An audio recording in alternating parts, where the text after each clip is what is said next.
or Either one something is else? fine. Either one is fine.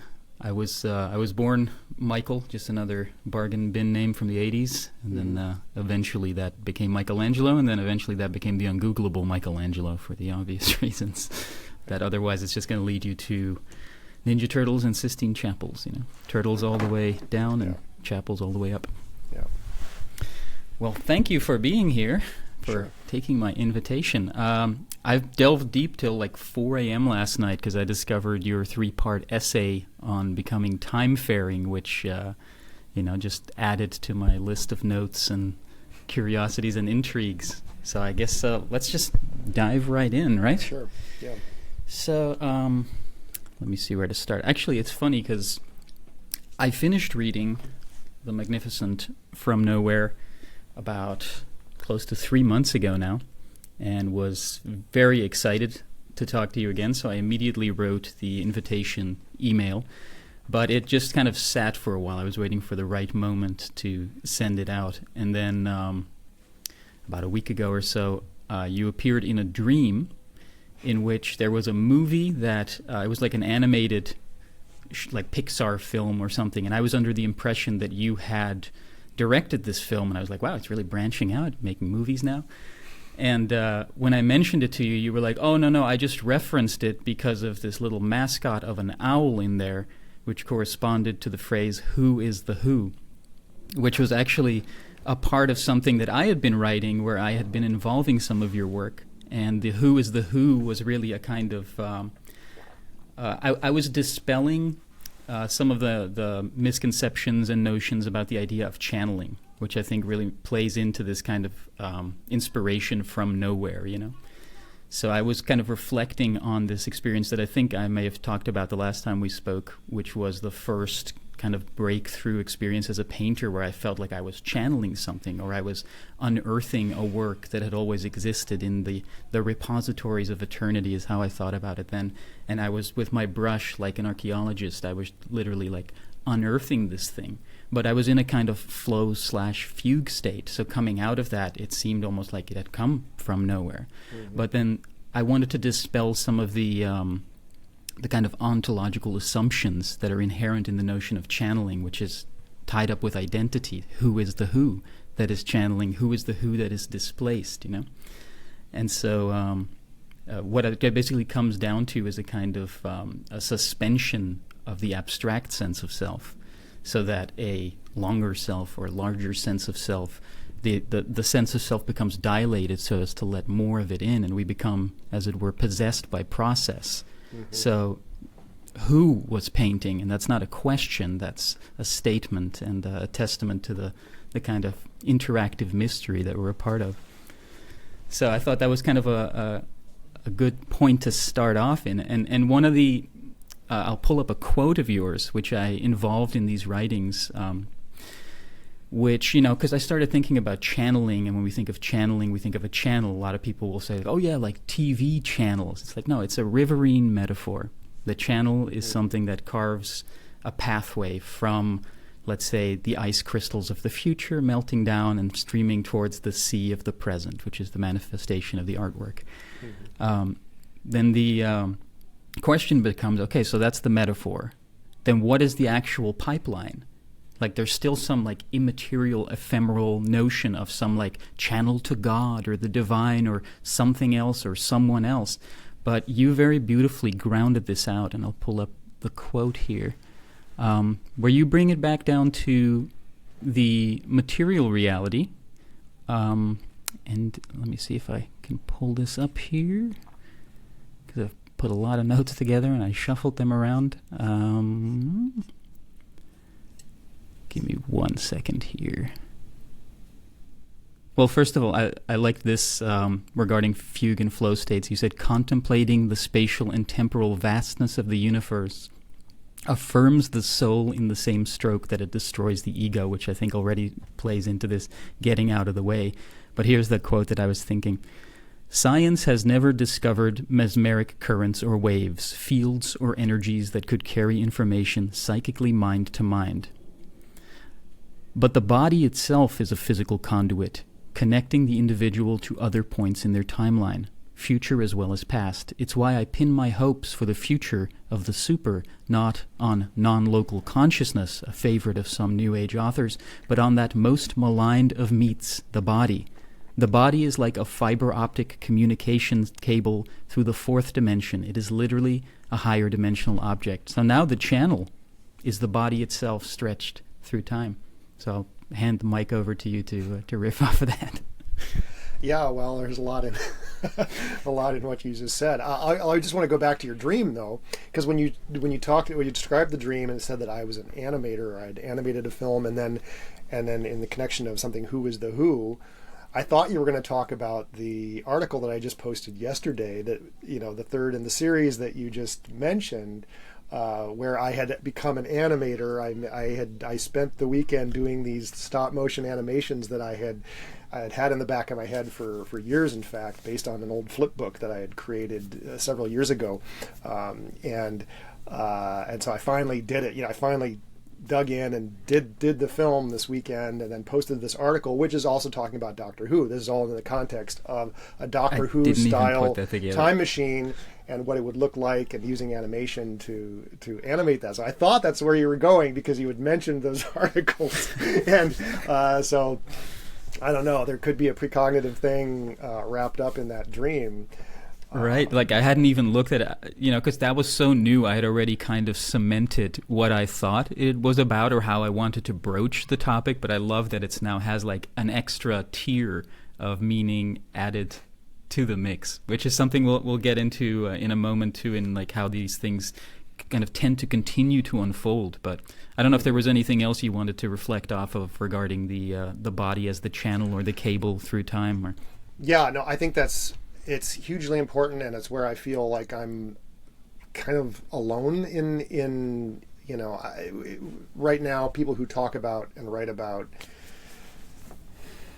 parapsychology, ufology, all these fields. It's all about consciousness, consciousness. It's all, people are kind of stuck in this headspace of thinking about consciousness, which is first of all, no one knows what we mean by consciousness. I mean, there's no two people agree. A couple months ago on Twitter, there was someone posted a kind of a graphical diagram of like 200 different theories of consciousness.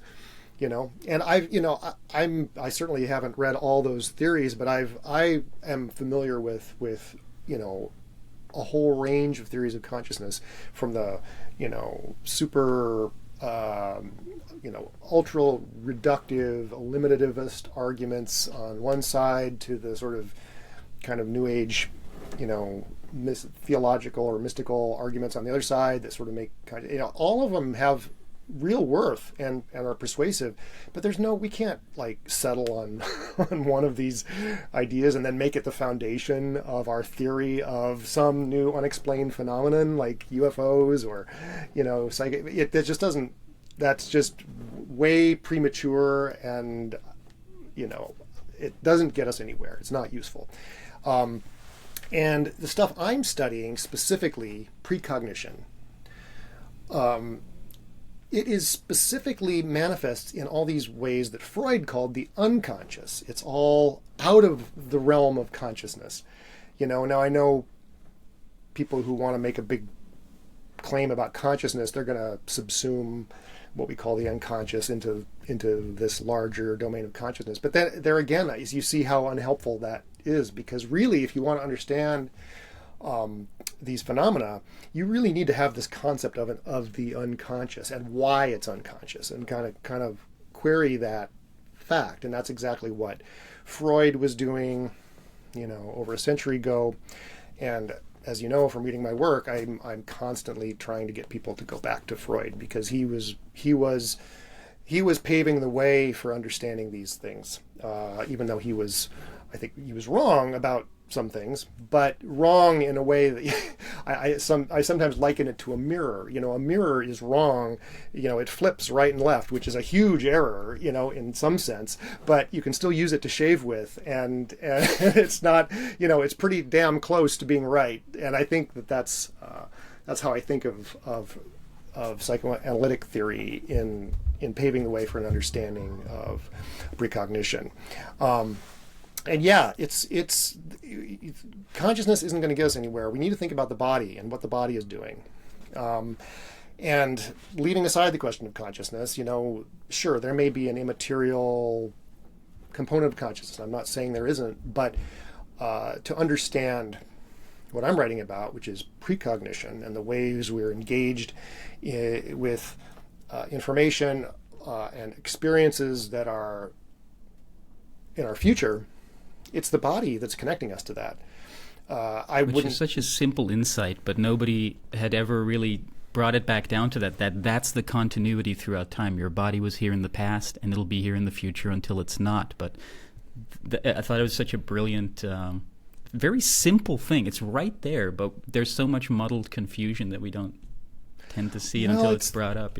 It's this kind of new the age maligned meat, as you said. Yeah, well, it's this new age thing. It's about consciousness, and it's kind of like Squid's ink, obscuring this kind of really important fact about our physicality. And I'm sure I'm not the first to say that it's our body that's the higher dimensional object here in all this. The tesseract, the body is the tesseract, really. Mm-hmm. And actually, I wouldn't even limit it to the nervous system. I often talk about the tesseract brain because it's a neat little term. But it's. I think all of our cells are participating in this in some sense, and certainly organisms that don't have brains are also responding to their future. So the real basis of what I'm talking about is not intrinsic to a nervous system.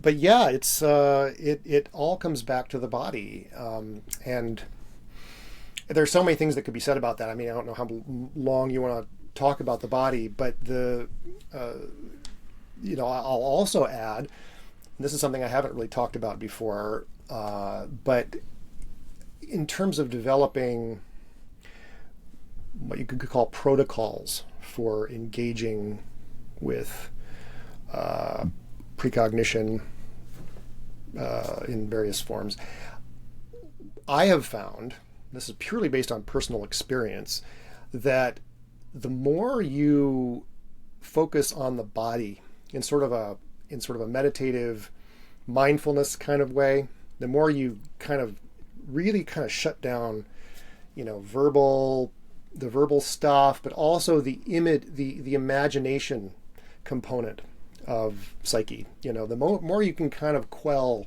both of those registers of thought and cognition, and really just focus on sensations. Sensations coming through the body. Ears. Nose. Breath. Pains in the body. Sensations. The more you can focus on those things, boy, that's when precognitive hypnagogic images come through. That's when this long self starts. You start to be able to hear that long self. So there's a lot to be said about the body as a higher dimensional thing, and the more we can get in touch with it. Well, I like you say it's all about the body, but at the same time, it's about the body gift wrapped in culture, in language and symbol. There was actually, in the piece that I was writing, in which I invoked your quotation, I came up with an alteration of cogito ergo sum, I think, therefore I am, because that thinker is conflating the thinking with the being. So I came up with a different one, which is precognosco ergo ago, I foresee, therefore I act. So it becomes more about the action figure of the self and the embodied physical presence. To dwell for one more moment on that terrible C word, consciousness, a lot of people talk about it without clarifying what they mean. I don't know if you ever got into Julian Jaynes' The Origins of Consciousness and the Breakdown of the Bicameral Mind. Sure. So I think it really it meshes well with your work, because his view of consciousness, which is very succinctly defined, I'm going to just kind of summarize it as introspectable mind space that is metaphor generated. So metaphors of the physical behavioral world have kind of inverted into this sort of reflective mind space that has a metaphor me or analog I, so kind of a metaphor of the self, right? The I think, therefore I am thinking. And so it's really about this kind of metaphor-generated mediation. It's not about the immateriality or the mysticism or the consciousness is a big everything. And a lot of times people misunderstand Janes's theory because they're putting their own definition, even though he goes into lengths to describe what he's talking about, the subjective, introspectable interiority with a mind space and an analog I. People still project their own misconceptions of consciousness, which are largely conflated with sense perception. You know, like the idea that you get knocked up the head and lose consciousness. But in Janes's sense, consciousness actually comes and goes. And so from this spotlit perspective of Janesian consciousness, then what falls outside of it is the unconscious, which I wanted to get into too, that there's different variations of the unconscious we can talk about. But for a lot of people talking about consciousness, they're actually, what they're calling consciousness is the unconscious. You know, they're talking about what falls out of their knowing. So, and what you mentioned, the kind of the prickles and sensations, this is what in Vipassana meditation, which is observant meditation, is considered to be the unconscious, the body speaking. So there's the Freudian unconscious, the kind of like repository of instinct and suppressed personal tendencies, and then we have the Jungian, the young conscious, as I like to call it, which the repository of archetypes, which you also beautifully challenge and dissect, and then your version of the unconscious speaks to the unconscious as that which falls outside of our perception in time. It's like it's the what hasn't happened yet communicating to us and reaching out to us. So maybe you can speak a little bit about those various unconsciouses. Well, that was a nice. Thank you for that summary of Janes. My knowledge. I read Janes, decades ago, and I don't. I sort of stopped at my memory of his argument sort of stops at the kind of historical part of it, and Sure. That's like. I don't buy the historical part of it, so I have shunted him aside. But I think that's a nice. It's worth a revisitation. He really has 4 hypotheses, and the historical aspect is just one of them. So there's a lot more bathwater to bathe in.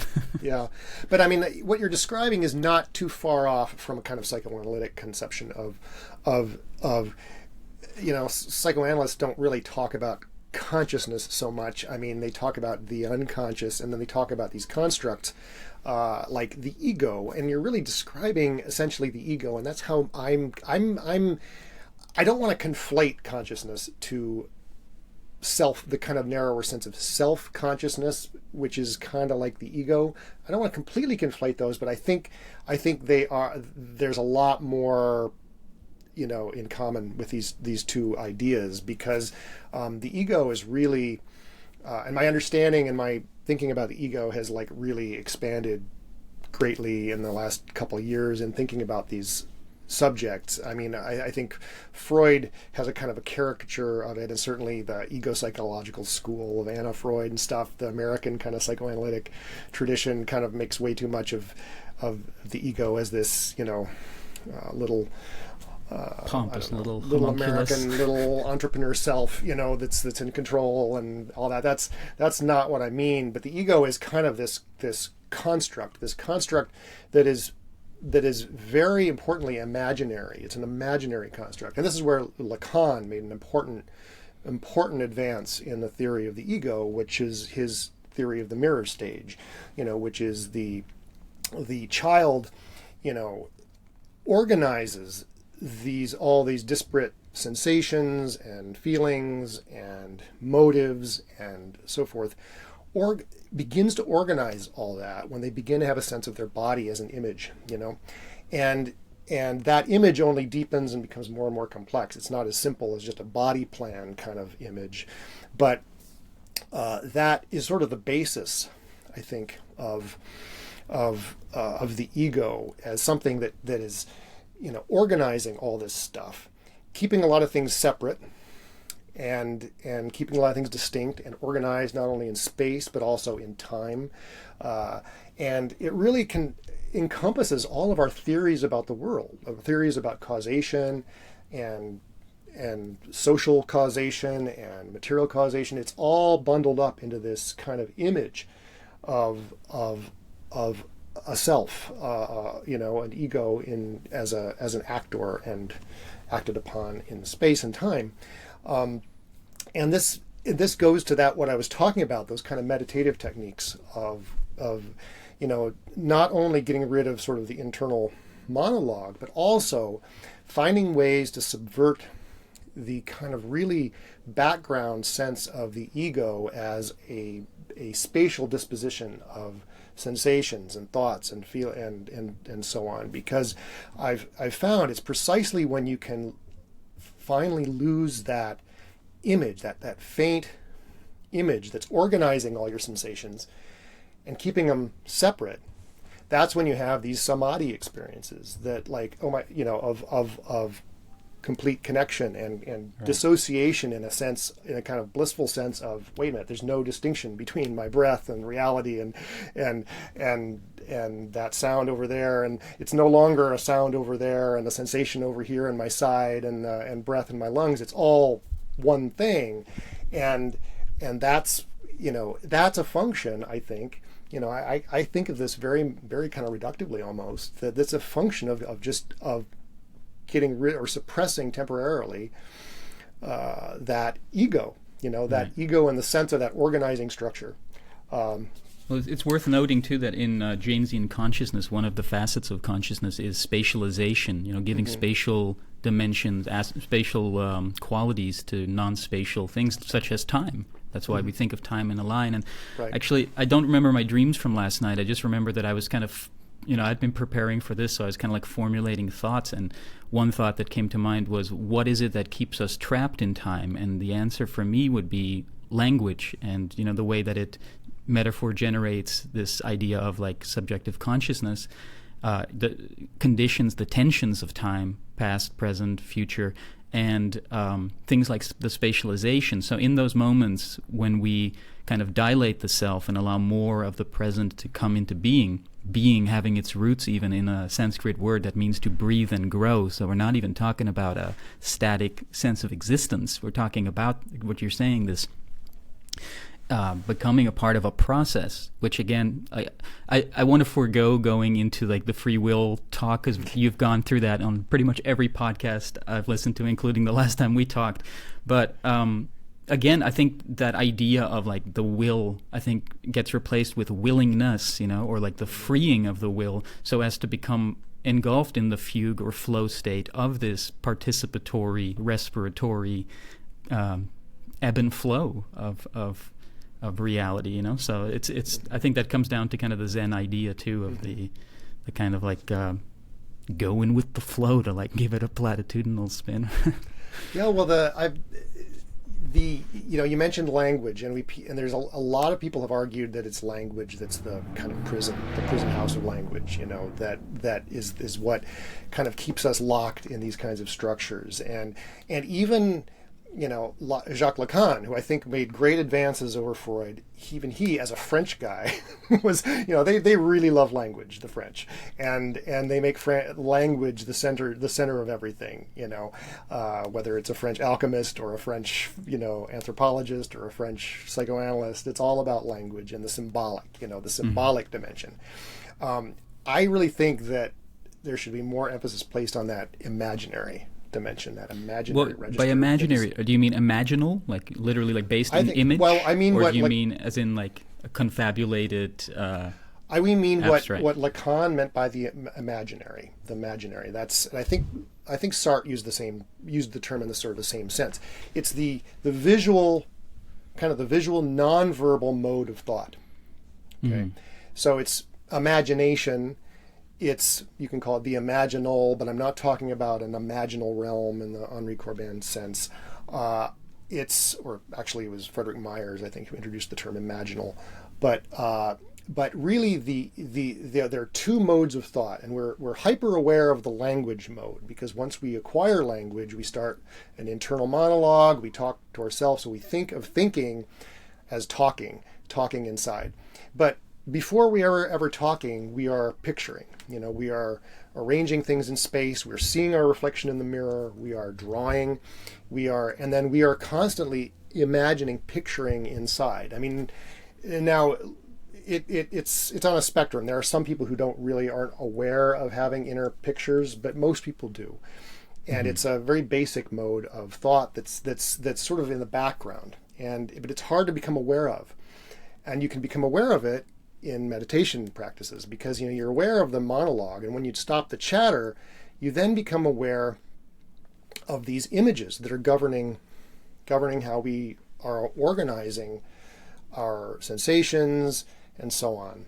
This is why this is my own issue with, I'm sort of a Zen person, but I really take issue with the sitting cult aspect of modern American Zen, that places so much emphasis on sitting postures, because when you're doing that, you are reinforcing a visual image where your sensations and everything happening that you're aware of is disposed, it's placed on an image of a sitting Buddha, And in my meditation, I try as hard as possible to rip up that sense, that easy sense of a visualizable person. When I was beginning, 2 decades ago, I would even specifically try to imagine my feet, in the wrong place, or my hands sticking out my feet. I would specifically try to do exercises that would subvert that sense of body image, because that would fast forward me then to having these samadhi experiences, and to having what I now know are precognitive experiences in meditation. So meditation becomes kind of the precognitive DMs are open moment, right? Right. Yeah. Open to receive. Yeah. Yeah. The idea of the imaginary dimension, or as like a pre-verbal thought, that's kind of could bring us to the cave art portion of the talk. As somebody who works largely as a visual artist using pareidolia can be thought of as a substitute for an inner imagination. For me, it goes both ways.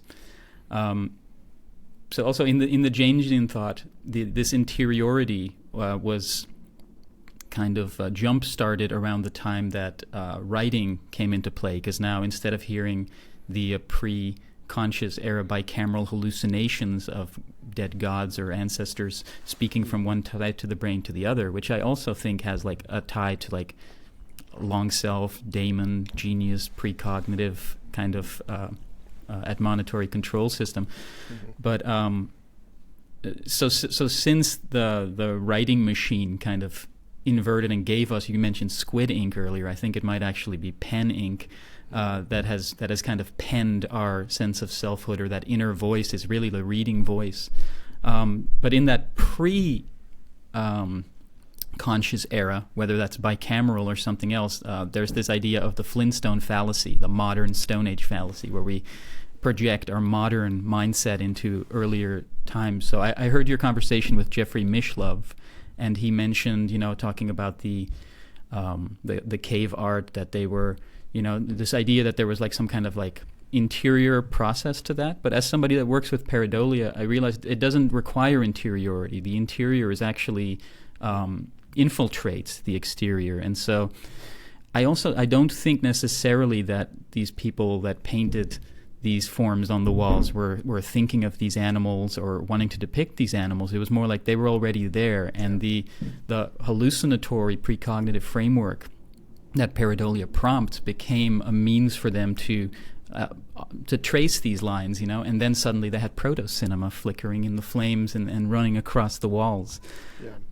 So I thought that was kind of an interesting point to kind of push on a little bit, just to kind of reimagine that mindset of these primitive folks, and the notion that it doesn't require an interior, but as proto-cinema would suggest, it now becomes a kind of an inversion where, the walls no longer are an obstacle, they are an oracle. They become a passageway into some other side, and the other side, again, I think is really just, you can put any kind of imaginative framework on that, say the other side is the world of the ancestors, it's the world of spirit, or we can just call it the unconscious, because it's as unidentified as a flying saucer.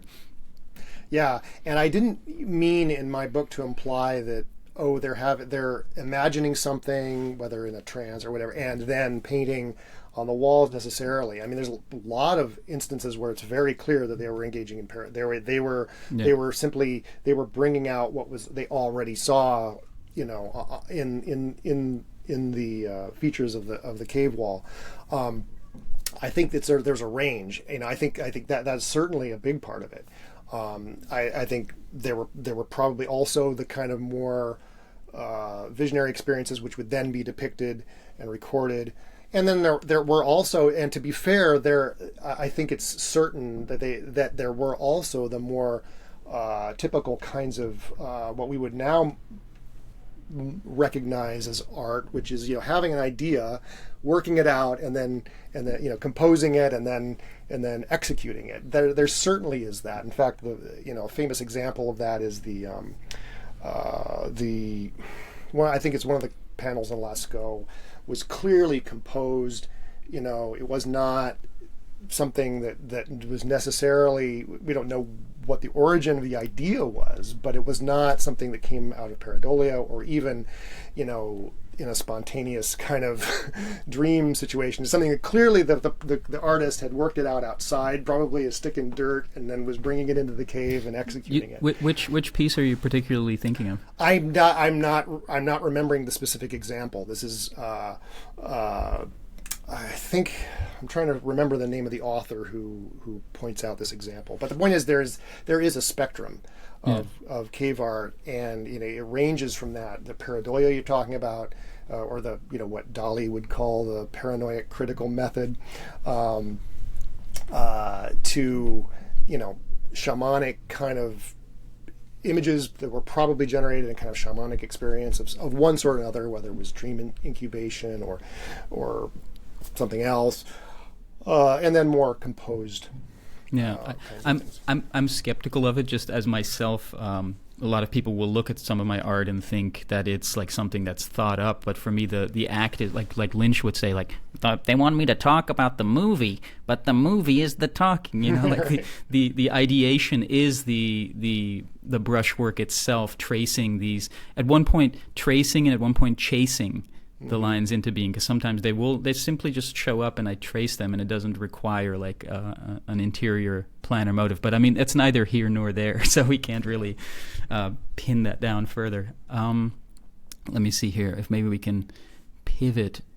Yeah, I'd like to pivot to the idea of time travel trauma, because what was very interesting, when I first started reading From Nowhere, at first I had a moment of dread where I thought, here comes the 9/11 stuff again, here comes the Titanic stuff, the reiteration of things. I was like, is this going to be just a reiteration or a redressing of the precognitive Dreamworks time loops universe? But then new things started coming to the fore, and I really loved the pivot from the idea of we're orienting towards, but I survived, towards I oriented myself towards hell and lived through it, So to give a few quotes of the time travel trauma idea, you say, people sometimes neurotically or artistically work through traumas that haven't happened yet.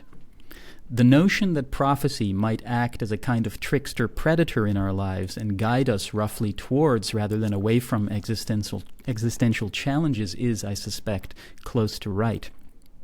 It is towards situations that instill the most anxiety and ambivalence that the precognitive unconscious seems to orient itself. We are drawn towards the orbit or vicinity of our worst threats, things we survive, but at a price. And I want to draw this back to our earlier conversation a couple years ago. So I was in Mexico at the time when we spoke. I had been there for about a month, and I think I told you the story of about a week before leaving to Mexico, where I'd been invited to come live in an artist residency in a snail-shaped house in the jungle. Originally, I did a kind of psychedelic divination to kind of feel ahead in time, and what sprung up from the depths of the unconscious was this kind of psychic constellation in the form of a drone, and drone in every sense of the word, the sound, the surveillance drone, and the idea of like an insect. At the time, I kind of associated it with a bee, but in hindsight, it was much more fly-like or mosquito-like. And the reason I said bee was because of earlier iterations in ayahuasca visions where this same sort of sentinel being had appeared. But at first I had a vision of a kind of emblematic sphere with an image of a lion on it, which I associated with the word Leo. I said there was a Leo coming at me, and then I realized that was a deflection from this other being with many eyes, kind of biblically accurate angel vibe of this drone that terrified the hell out of me. And I had this very clear sense that there lay something ahead in time that was awful, like the idea of violation and being profiled and this sort of thing. And you had mentioned something when we talked about that, about the fear of being seen, which I have 2 quotes here in the book where you kind of got into that part of the captivity fear is fear of being too clearly seen and too clearly known, including foreknown. We look to see, we like a good view from up high, but we don't like being seen, and thus feel conflicted at the thought of seeing our future self. When we are seen, we may imaginatively contort ourselves to prove that the seer was wrong, and it is true especially when the seer is oneself. So once I had arrived in Mexico in the snail-shaped house, and there was a kind of synchronistic orbit that held me in this cradle of the new, I felt happy, and I hadn't felt happy in a while, and I laughed because I was like, oh, this is me beyond the event horizon. I made it safely, and I sent that back to myself. So here I come biblically, accurately angeling at myself, be not afraid, and I'm terrified, Mm-hmm. But I blithely gave you the but I survived scenario, but we have like 2 more years to go. I spent 2 years living in the jungle, and eventually all the fears came to fruition. There was a robbery. There was a break-in into the house, which I lost some equipment, and I said I can't afford to lose it, and I can't afford to buy it again, so I'm going to time loop a lasso around these fuckers. And we tracked them down and set up a sting operation and busted them and got everybody's stuff back, and turned out they were Americans, of all things. That's important to mention. And that they had the missing passport of somebody, they had a stolen car, a bunch of guns, they might have been tied up with a local murder, so there was we did a good thing. A couple months later, there was another break-in, and shit got stolen again. We didn't get it back, so. Another thing was there was this Indiana Jones bridge, which collapsed one night while my ex and I were on it, and I hung there like cliffhanger by one arm until the whole thing came down. The bridge wasn't the only thing we were on. We were also on LSD, and earlier that night there was a kind of surge of energy coursing through me that I likened to 100 Maori warriors. So I was kind of stomping around like Maori style, and decided to exert some energy by climbing up the wall 1960s Batman style, like vertically walking it while holding on to where the hammock was clamped onto the wall, and just kind of stood there for a while.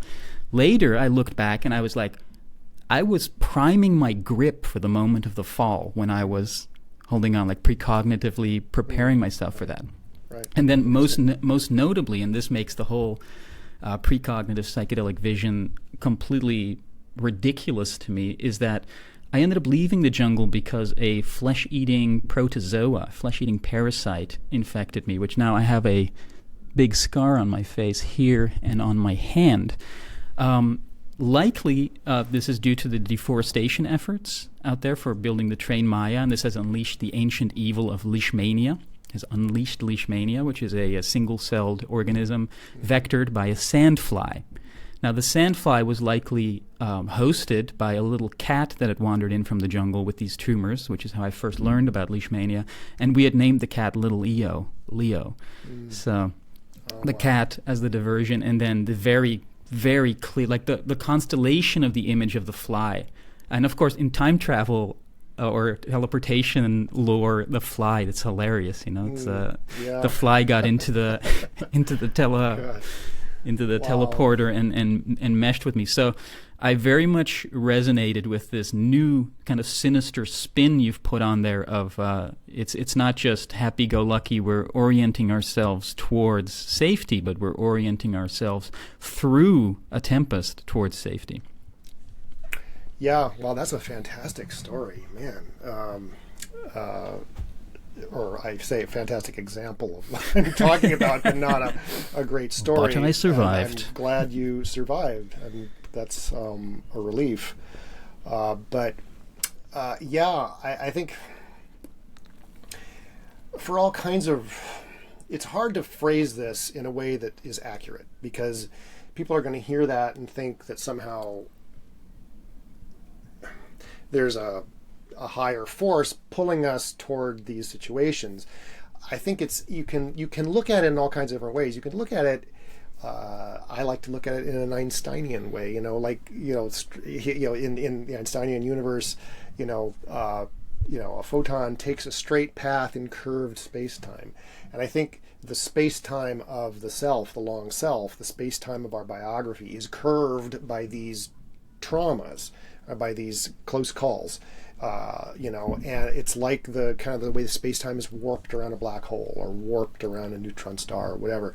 And I think that's accounting for how information, is bending us, it's coming at us from a point that's not where we think it is. We misinterpret it because it's sort of gravitationally lensed, in a sense.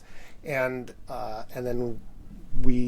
that's the only way that information can come to us is by being bent around a trauma, and so we wind up fulfilling this trauma because that's that primal guidance system that's based on precognition winds up carrying us this way, and it makes perfect sense in terms of evolutionary theory. I mean, if there's a capacity, it's going to have emerged in evolution.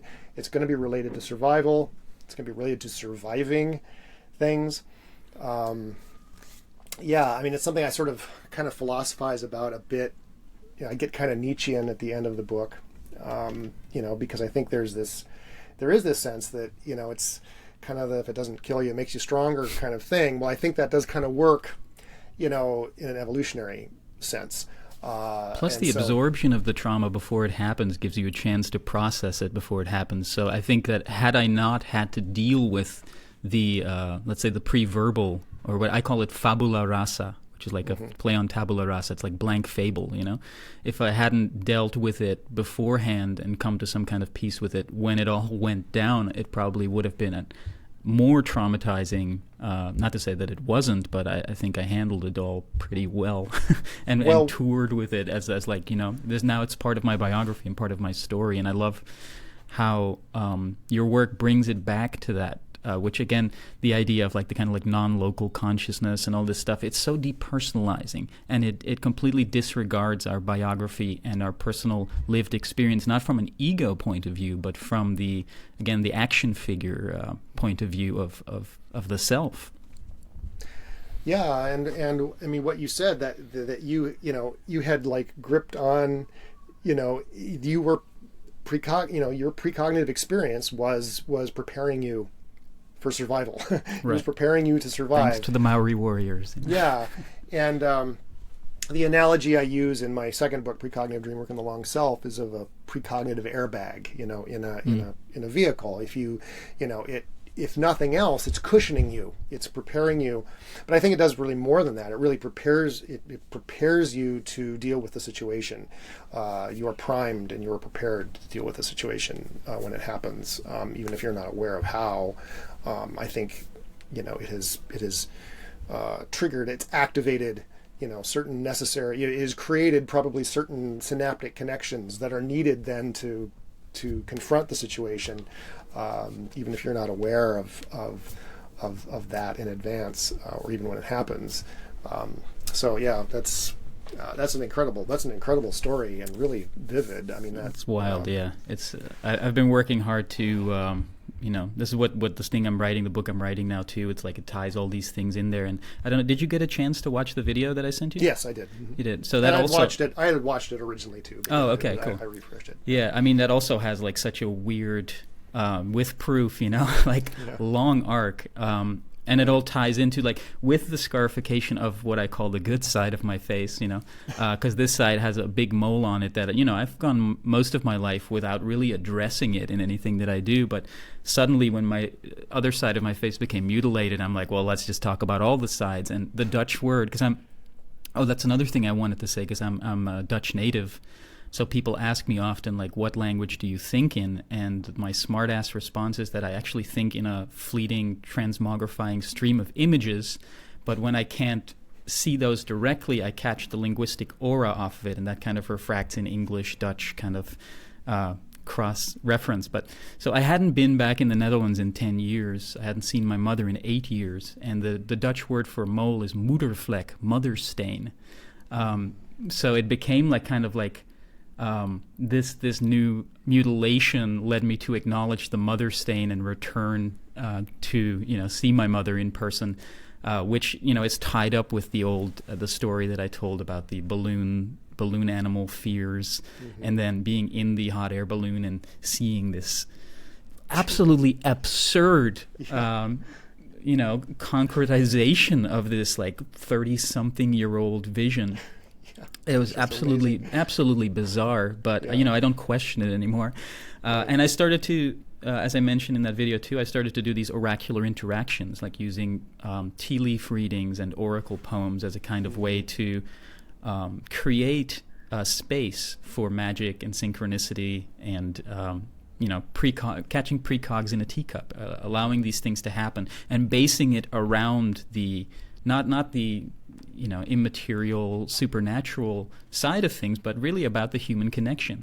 Mm-hmm. So whenever I look, like another example from recently, I did one, a couple sat down and I looked in the teacup and I saw like a box with kind of like Jack in the Box style, but instead of like a spring with a head on it, it was this full many-limbed Hindu deity with like a crossed leg, kind of like a Kali figure. And I described this to them and they were like, oh, we went to the Rubin Museum today and we saw a bunch of these kinds of depictions, so it's like there's the entrance point. And I like to point out, like in the video I say it's not a precognition of what they saw, by which I meant to say it's not a remote viewing of their experience, it's a precognition of the conversation we're about to have, and which we then get to tie up with a bow, a time-looped bow.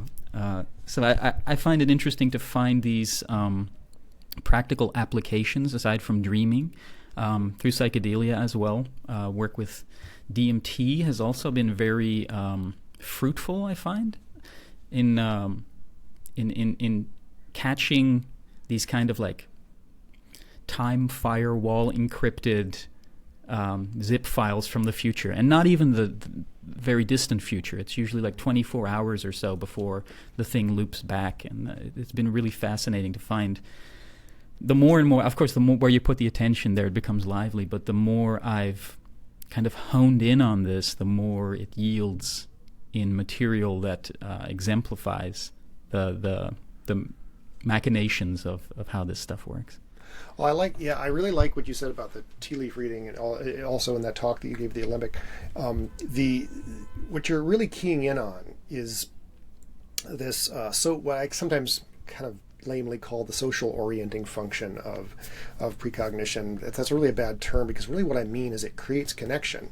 It's these experiences, I think, or this capacity, among other things. It's not just about survival. It's also about weaving lives together and weaving people together through these stories. And I think this is, must have been how divination functioned and shamanism works in societies that still embrace that. You have these little magical, I see a picture of the example you used in your talk was Bugs Bunny Roadrunner or Wile E. Coyote in the Roadrunner, right? And and you say, well, I see a Wile E. Coyote in a Roadrunner, and that couple says, oh, we were just talking about how we are like Wile E. Coyote and the Roadrunner, and then it sparks something, Right. and then it creates something magical for the client or whatever you want to call it, and it's a magical moment of connection. And I think these experiences are always doing that, and it's what. I've never done tea leaf reading. You kind of make me want to now try tea leaf reading because that sounds really fun. But it's what's happened for me with dreams. Once I started actually writing about precognition, then I was interacting with readers of my book, and I would, it would turn out that I had been dreaming about something they were going to write to me in an email, and likewise they were dreaming about something I was going to write to them in an email, and you start having these connections, these magical connections, mediated by this kind of precognitive engagement. Right. People still want to give it like an immaterial thing. Like recently, I did a reading, and then this woman said, "Well, it's in the air. It was already in the air." And I'm like, "No, it was in the leaves." Like bring it back to the material. So through my parasitic symbiosis, I'll say, because I milked it for every narrative morsel I could, forcing it to become a symbiote. I also starred as a villain in a film in Mexico where I basically said, okay, let's just completely embody this lecherous thing, let's become the parasite personified. So I tried to invert this relationship of parasitic towards symbiotic, making it work for me.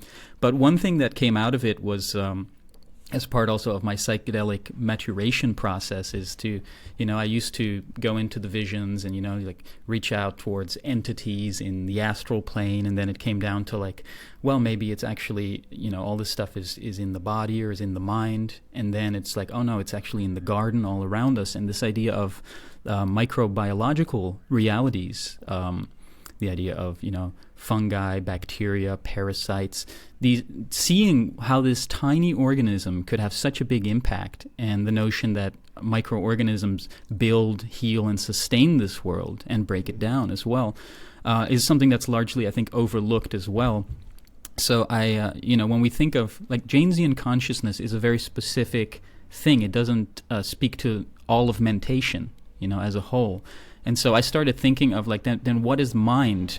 So these thought processes, I think, are processes in the body, and not all of them are humans. So there's the other unconscious is the kind of microbial unconscious, or this holobiont idea of these multiple organisms working together to kind of uphold this hallucinatory sense of selfhood, but that ultimately the thought process, and this comes back down to the meditation and feeling the sensations in the body as thought processes, and as how this affects us, started playing into my thinking a lot. And I came up with the notion of the concept of meta-realism instead of materialism. So instead of because materialism is considered reductionist, right? But that's only because we have a reductionist view of matter and of the body, my body, these kinds of misconceptions that are caked into our language. So I started thinking okay, well, what if we involve the idea of the dimensions of dream and the dimensions of language and the dimensions of microbial realities and how all these influence. So it became more of a materialist expansionist idea, which I call meta-realism, which I think the idea of the long self as the body pipelined through time really plays into that. And it does a similar thing where it doesn't demystify necessarily. I think it honors the mysteries, but it does this thing where I recently learned that you lived in Prague for a while and studied alchemy, and I see this in especially the time-faring essays. You're doing similar thing what Janes did with consciousness by looking at what it is and isn't. You're clarifying and distilling the separating the wheat from the chaff. You're taking out the time travel trope misconceptions that are standing in the way of clearly seeing. So for me, my psychedelic explorations, a lot of times, I never took them literally, but I always took them seriously. But the more I deconstruct the visions and what they're made up of and the associations that they're made up of, by the end of it, you're back to the kind of magical nihilism, to the ex nihilo, You're back to this nowhere nothing, but it's a felt nothing.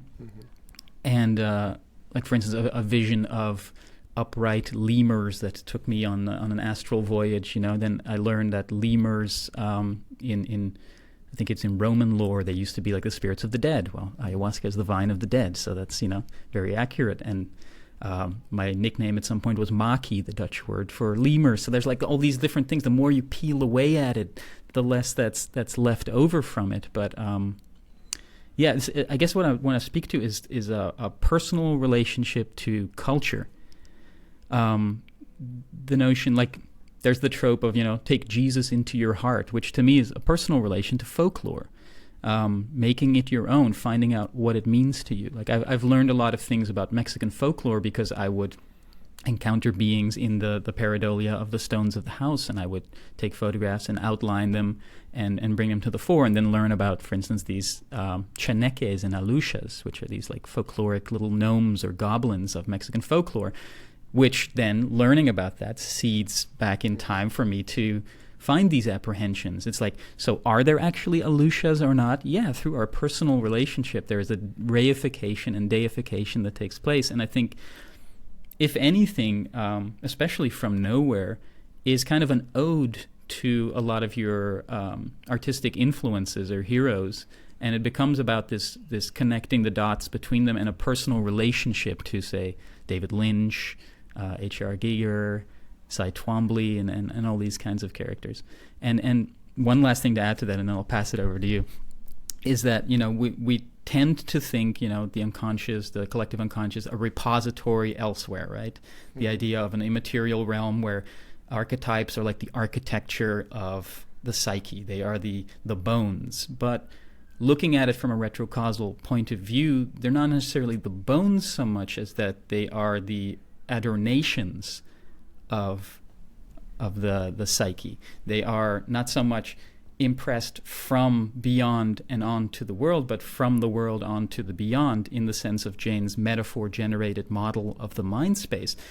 Whatever is vented outwards into culture becomes part of the, how did you put it, future towers built from past stones, right? So the actual repository of the collective unconscious, as you've pointed out before, is the material database of culture, of movies, internet articles, music, literature, and all this kind of stuff. So maybe you can speak a little bit to that kind of mirror inversion idea of how we interact with the superconductivity of culture. Well, you're getting to the kind of the sort of end point of this book, which is that, we need to start thinking about culture as a conduit of information that travels from the future to the past, as well as from the past to the future. And I think it's an interesting, I love to flip Jung. I've got this kind of love-hate relationship with Jung because I think he was so close in so many ways, but sort of the incrustation around his thought and the way it's been kind of reductively understood kind of gets in the way, I think, at this point of a nuanced understanding of these kinds of phenomena. So I'm flipping the idea of archetypes in the collective unconscious and saying, what if what we call archetypes are really not, they're not from the past, they're not from the ancestral past. These are the kind of the ways that information from our future kind of reaches us, this kind of distorted, simplified way that future information is distilled through multiple creators in a culture, and kind of reduced to these symbols, but they're representing things, survival experiences and other contact experiences. Again, that weaving in a societal collective future. But I want to go back to something you said. You raised the alchemy idea, and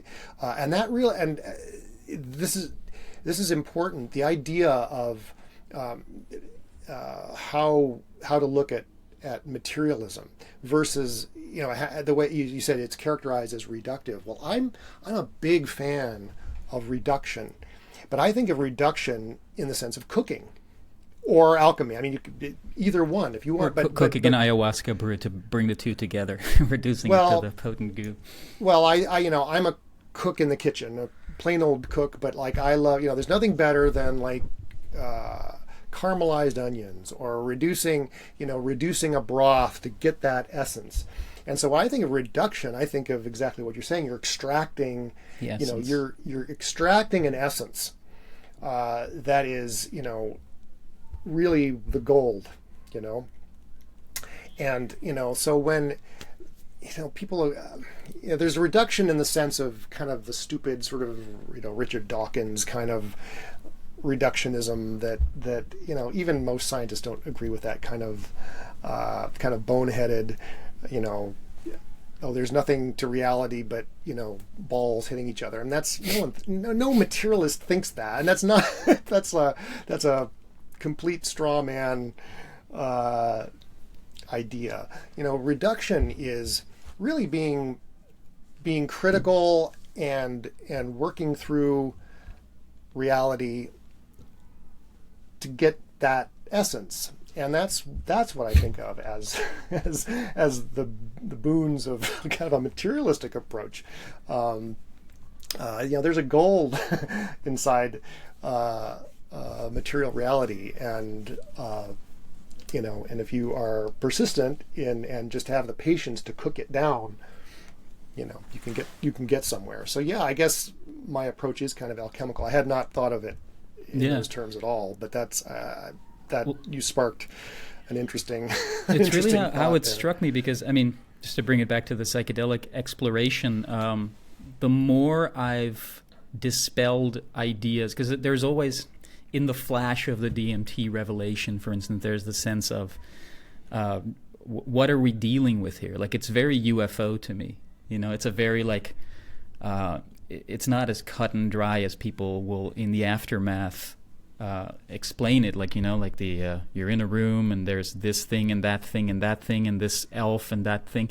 It's a very it can be a very confusing swirl of things, but then being able to figure out what is it that we're working with, and dispelling ideas of okay, let's take aliens off the table here, or let's take the archetypal defense systems of Kalshed more seriously when we're dealing with that. But for me, in the flash of revelation, or the kind of the encounter, the contact, let's say, the UFO contact, there are certain glimmers that I consider lore spores that you're able to take out of there and then turn over in the aftermath, in the days to follow, that unfold and give you kind of a lore of the realm, so kind of a speakable interface, or a relatable interface to this unspeakable unconscious, let's say, and I think that's what culture is. It's a kind of a field of lore that's collectively created through individuals, or interviduals, if you will, since a lot of it is kind of bridged between people, which, I wanted to address that too, how this theory is terrible for IP, for copyright and things like that. The idea that we can plagiarize not only your future selves, but other future inventions. You had some great illustrations there of parallels between David Lynch and H.R. Giger and Darwin and the other guy who, it didn't make it into the history books as brightly. But yeah, this idea of culture is really it's a response to an encounter with nature, let's say, with the unconscious, nature as the unconscious, and it's an attitudinal expression that gets put into this repository and then reflects back so as to dress up these experiences and make sense of them, but also, in a sense, abstracting us from the unspeakable actuality, while kind of mirror bouncing back and forth towards something new. One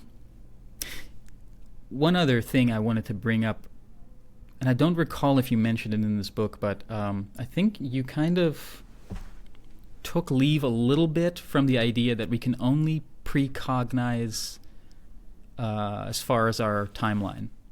So we can't precognize beyond our death, but I feel like there were some examples in there where you did kind of supersede this idea, or entertain this idea that we could perhaps even precognize something from beyond our lifetime, from future culture.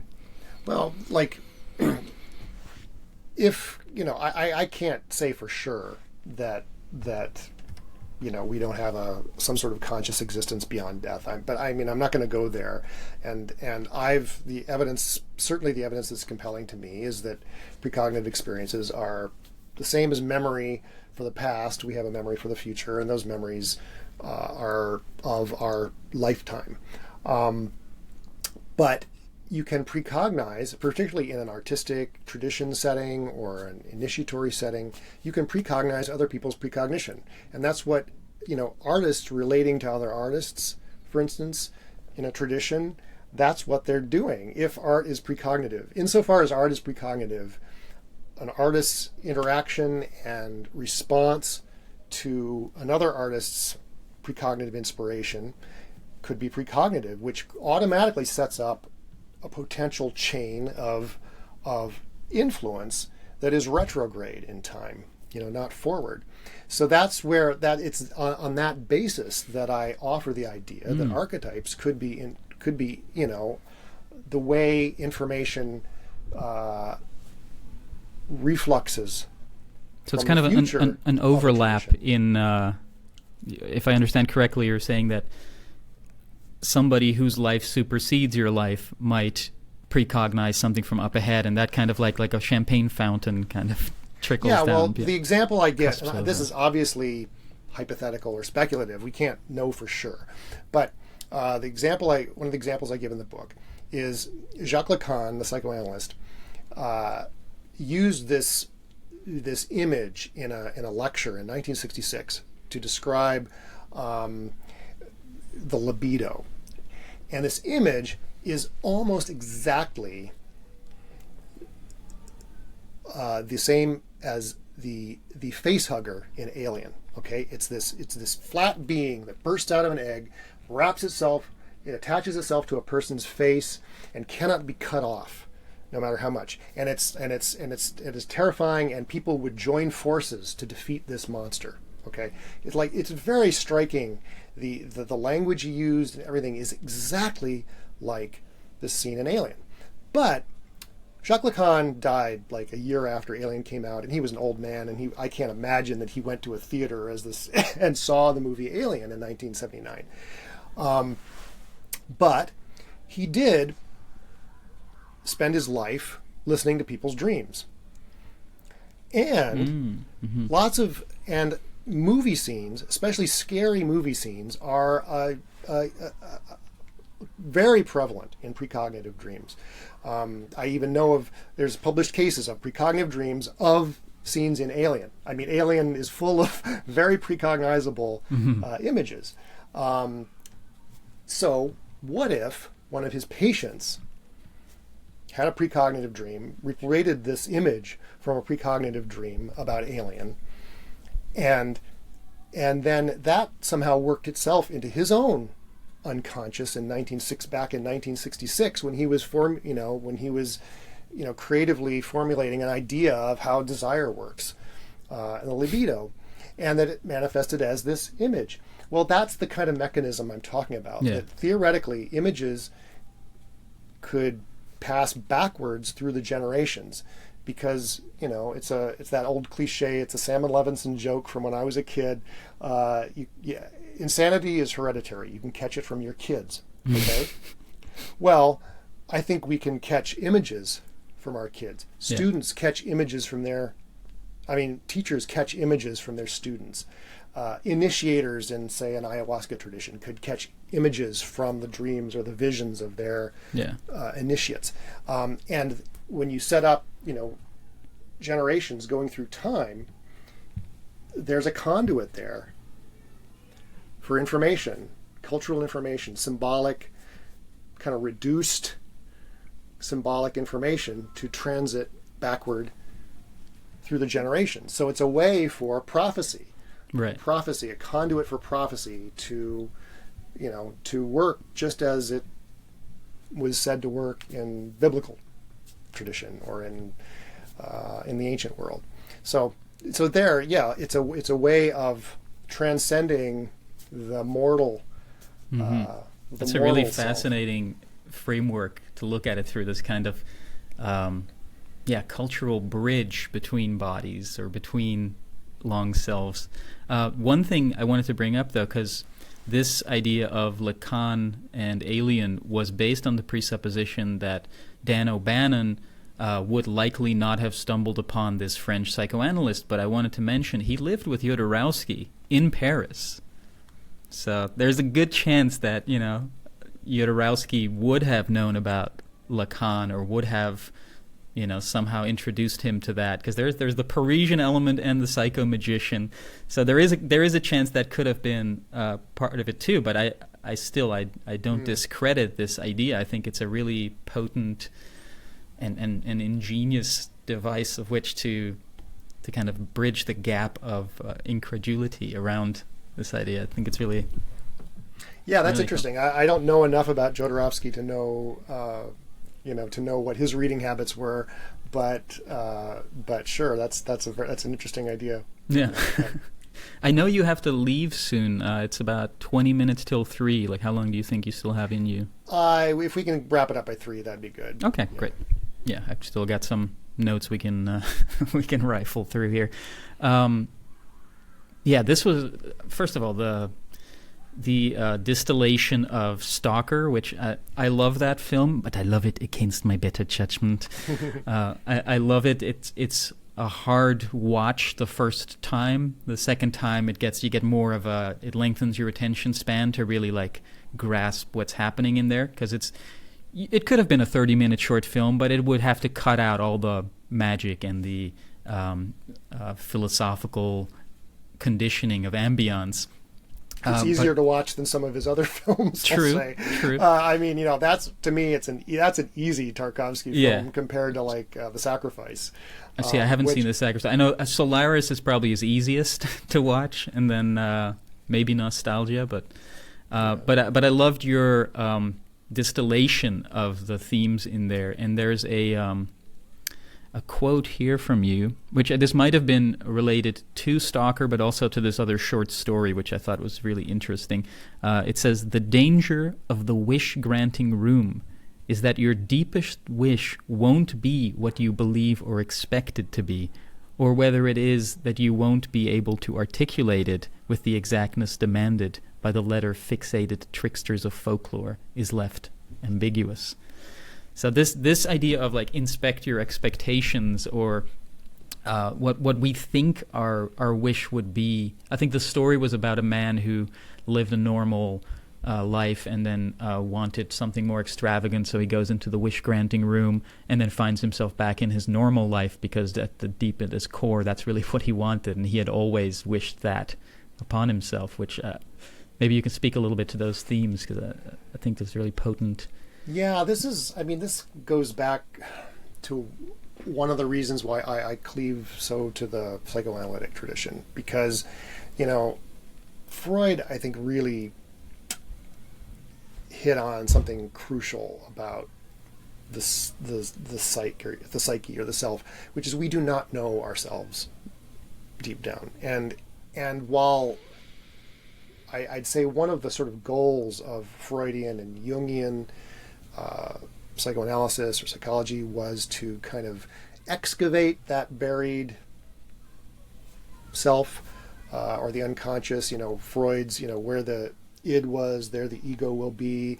And Jung has a very famous quote, or at least it's attributed to Jung. I'm not sure where it appears in his writings, but he says that until you make the unconscious conscious, you will... I forget how it goes, but you will see it as fate or something. You'll see it as fate, right? Whatever. So there's this implicit idea that we should try to make the unconscious conscious, with the idea that then, somehow we could live this perfectly conscious life. And I think actually that comes probably, or it's been influenced or inflected probably by theosophy and these kinds of Victorian kind of New Age ideas of higher consciousness and elevating our consciousness and becoming more conscious than we are. And I think I really have a kind of more kind of ancient Greek belief that we never know our unconscious. We never know ourself. And the more we try or the more we think or pretend that we can know our wishes or our deepest intentions or desires, it's always going to backfire. It's always going to play tricks on us, and that's where the trickster kind of comes from, is that over estimation of our ability to know ourselves and know our intentions. And this is exactly why, and I always tell people, this is why I never have been very interested in magic, in the magical tradition, particularly things like chaos magic and things like that. CK, magic with CK. Magic with CK, yeah. Right. Because there's an arrogance to it. There's an arrogance to it overlooks to thinking the you know what you want, and to petition the universe, through some sort of ritual or whatever. In my, I don't know, I would expect that would backfire automatically, because you'd be in this position of getting what you think you want, but in some sort of ironic way that undercuts it. That's the logic of Oedipus. That's the true logic of Oedipus. That was another brilliant observation in the book, the kind of reframing of the Oedipus myth, not for how we usually see it, but if you want to speak to that for a moment, because I thought that was brilliant, that it's really about not listening to prophecy or something like that, right? Was the it's about denying, either denying a prophecy and trying to subvert it or do something different or evade what it is predicted, or just not believing in the possibility of prophecy, which was Freud's reality. Right, and Freud, thereby fulfilling it. Yeah. Thereby fulfilling it, right. And right. I mean, this story, this is one thing that I do hit in every one of my books, because I never get tired of this story. Freud, the great Oedipal thinker, the one who introduced the Oedipus complex and made it central in our lives, he focused solely on the killing your father, marrying your mother part. And he consciously, explicitly discarded the prophecy part, because, well, that's pre-modern nonsense. Nobody believes that. And he did not believe in precognition, and he he would find ways to twist his patients' precognitive dreams into some, retroactive fantasy or memory distortion or whatever, because he couldn't abide that possibility. But lo and behold, the very dream that put him on the map, that gave him the theory of dream interpretation, the famous dream of Irma's injection, it's called, turned out to be a premonition of his oral cancer that he got, 2.5 decades later. I mean, stunning, that this would be the case, that he was sort of, you could say he was sort of brought down by his arrogance about dreams. I mean, on the one hand, and here again, it's pointing us towards survival, but at a cost. And in his case, it pointed him towards success. I mean, really, his success was founded on that misinterpretation of his dream, and we wouldn't have Freud today if he hadn't misinterpreted his dream in that way. But there's a blinding by the bias, is what you're pointing towards. Which the blinding, of course, is also an Oedipal element, Mm-hmm. And I can go into all the layers. I think about, it's like a koan for me. This Freud and his dream and his situation, but you can also say that success is how he survived the Holocaust. I mean, he it was on the basis of his stature as a psychoanalyst that he was able to get out of Nazi Germany with his family, and so on the one hand, so he was sick with that oral cancer for a decade and a half, but in his last couple of years, he and his family he could bring his family out of that situation, and thanks to his faults. Thanks to his blindness. But this is like philosophizing around speculation. I mean, we sure. We can. It's a just so story. So I'm not. Well, it's personal relation to culture and history in that sense. Yeah. Right. And the thing you said about magic and the hubris of knowing the self or knowing the unconscious, it comes down again to the who is the who. Who is the self that knows the self, or who is the conscious entity that purports to be able to spread over the entirety of 90% dark matter, as Stephen Wright once said. 86% of all statistics are made up on the spot.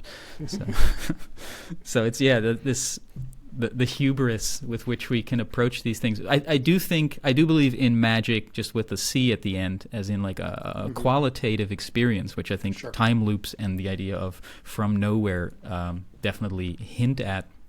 But it comes down to, again, not a true will so much as a willingness and an openness and a participatory kind of ebb and flow with the processes that are beyond our control and beyond our knowing, and I guess again an orientation device with a rudder of intention, you know. Yeah, I like that term willingness a lot. That's a really good term, that's great because it turns that it idea inverts of will in exactly the right way. Yeah. Well, I think this is a good place we went from who is the who to who is the who, so I think that's a good place to cap it. If you'll stick around for a minute while this thing uploads and we can just chat behind the scenes. Sure.